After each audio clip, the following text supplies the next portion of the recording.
Hello friends, today we are going to discuss very important chapter on demand of 11th class. 11th class के बच्चों को economics एक बहुत ही मुश्किल subject लगता है, जैसा कि ये है नहीं. Economics seems to a difficult subject for 11th student, but it is not there. Economics में हम सब चीज़ें पढ़ते हैं जो सुबह से लेकर शाम तक होती हैं. We read all the things that what we do from morning till evening. इस संदर्भ में आज हम एक टॉपिक है डिमांड. डिमांड किसे कहते हैं? What is demand? डिमांड क्या होती है?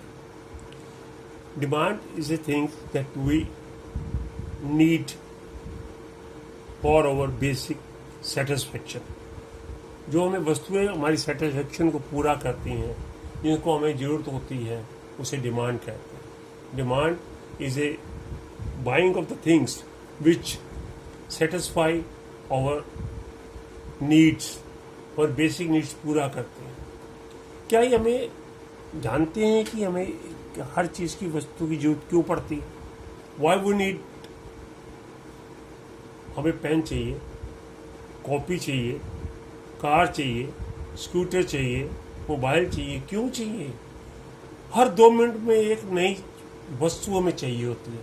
We need the things in every now and then, every each interval. Why we need it? What that the things do to us? किसी भी चीज़ की जब हमें जरूरत पड़ती है तो एक डिज़ायर हमारे दिमाग में पैदा होती है. एक डिज़ायर हमारे दिमाग में आती है. तो what the first thing is that desire the things, to buy the things. हमें एक डिज़ायर उत्पन्न होती है कि हमें इस वस्तु चाहिए. अब उसके साथ ये क्वेश्चन पैदा होता है कि हमें उसकी क्या कीमत होगी, क्या वैल्यू होगी, क्या हमारे पास उतने पैसे हैं हमारे पास कि वी कैन बाई दो things. Have we got the enough money, have we resources to buy the things?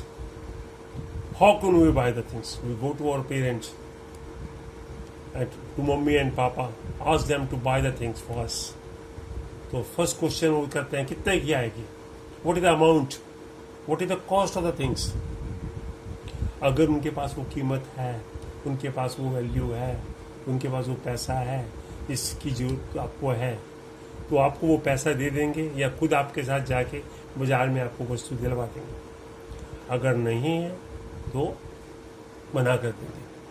अगर उनके पास पैसा भी है, अगर उनके पास मनी भी है और उनका तत्परता नहीं है, वो उनको नहीं लेना चाहते, वो आपको नहीं दिलाना चाहते, आपको मना कर देंगे, बेटा हम ये आपको सामान नहीं लेके दे सकते. ये मोबाइल जो आपने डिज़ायर किए 10,000 का, हम we can not buy for you.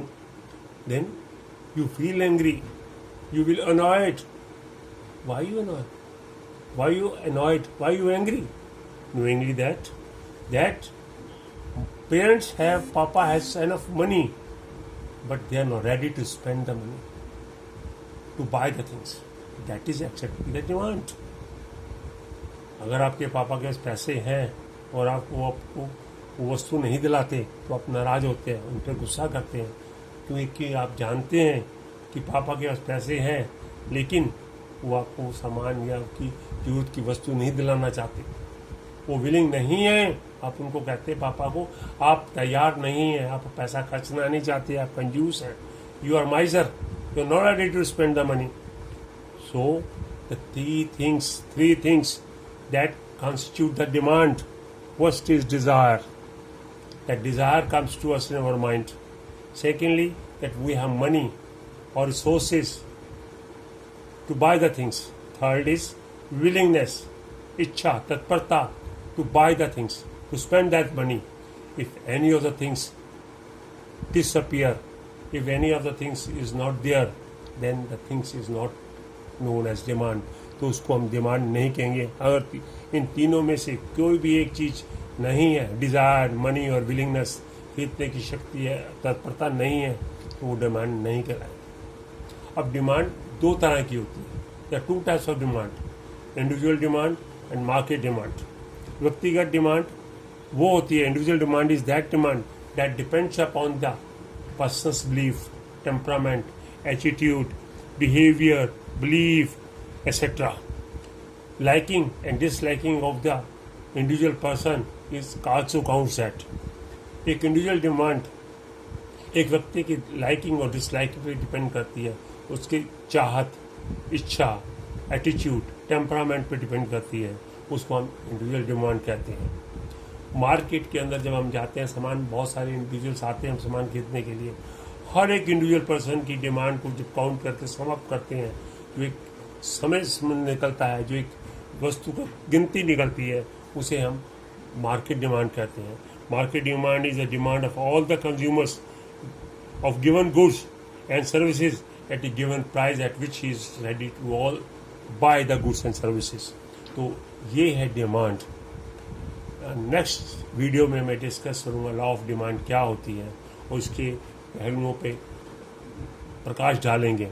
अभी मैं इसी टॉपिक को यहीं ख़त्म करता हूँ, डिमांड को, और आशा करता हूँ अगर आपको ये पसंद आई हो तो आप इसे लाइक करें, शेयर करें और फॉरवर्ड करें। Thank you.